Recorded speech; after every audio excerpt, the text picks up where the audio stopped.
Good day and welcome back to Elementary 72 Gaming. Now I'm back again with another Infinite Lagrange video, but this time I'm actually doing my fair review. Now why do I call it a fair review? That's because I have a habit of removing the general bias for a game. And when I remove the general bias, I have a habit of giving them much more of a chance than they should be getting. So what I'm going to do is I'm going to remove the fact that they belong to a franchise who's been able to destroy good games.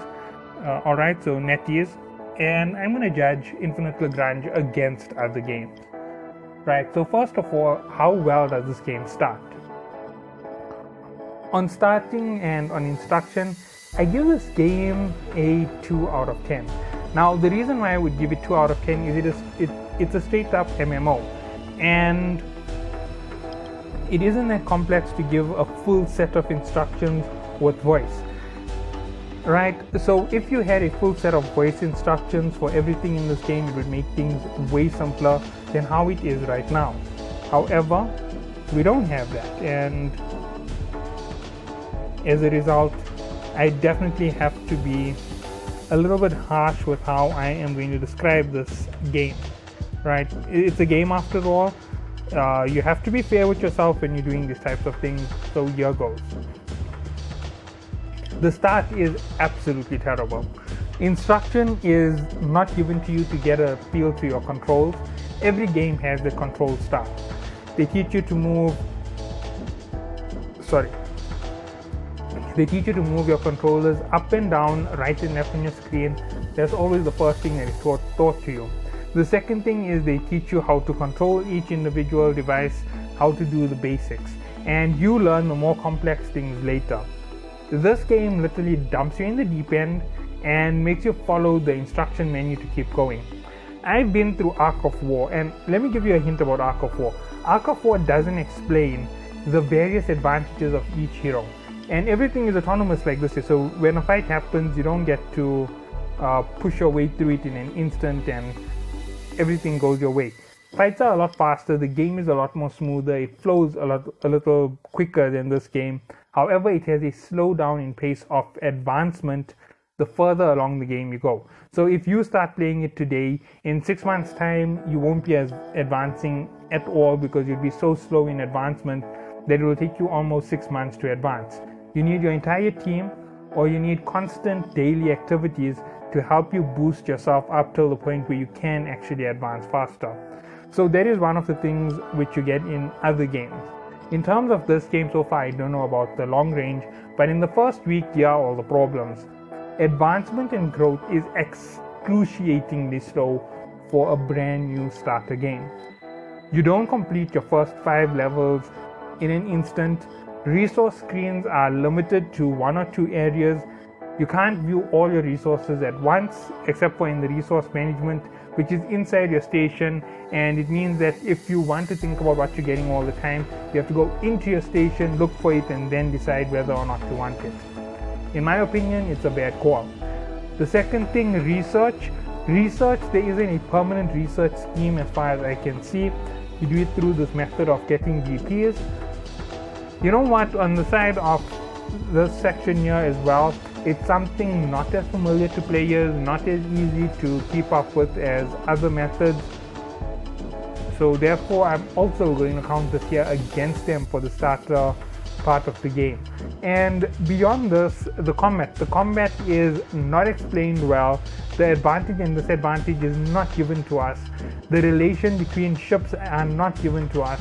How you work different types of ships isn't given to us.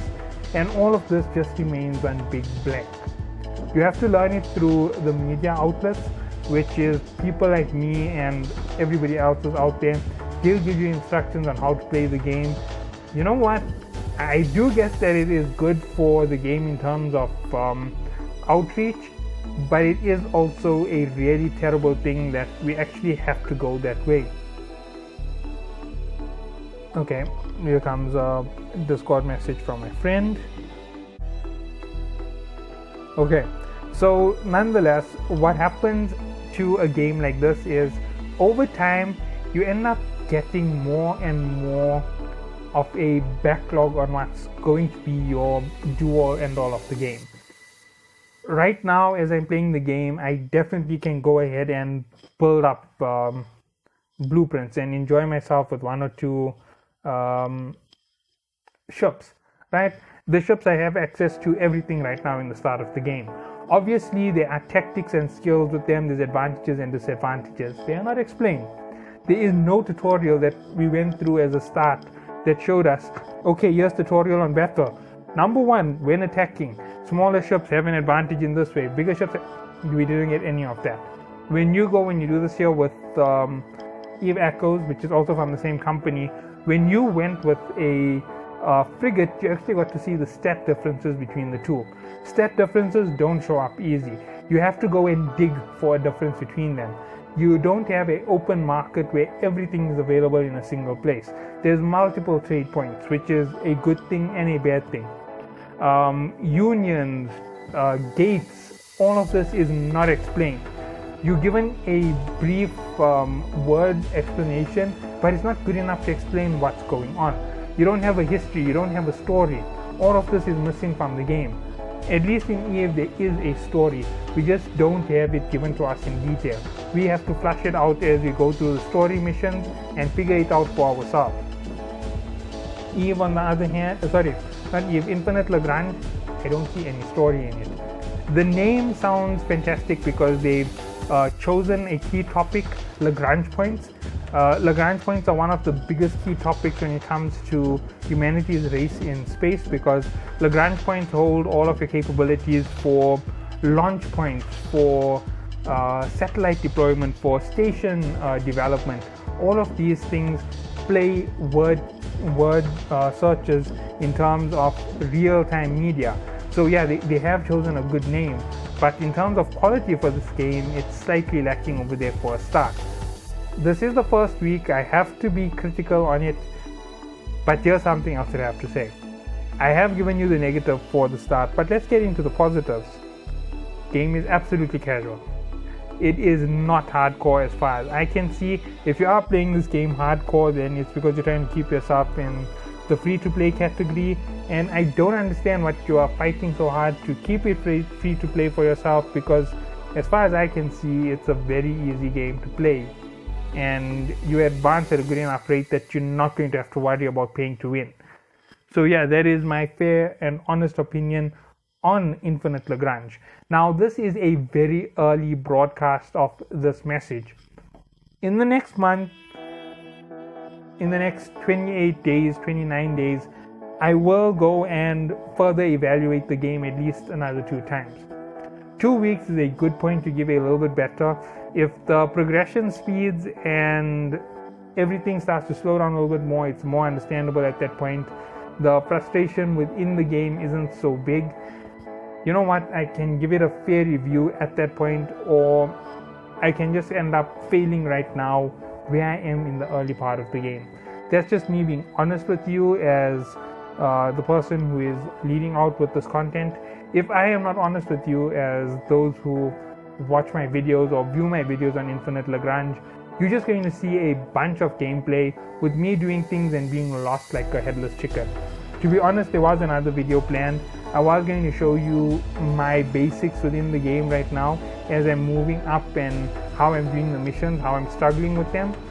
Okay, wait, let me just give you an example of how badly I struggled.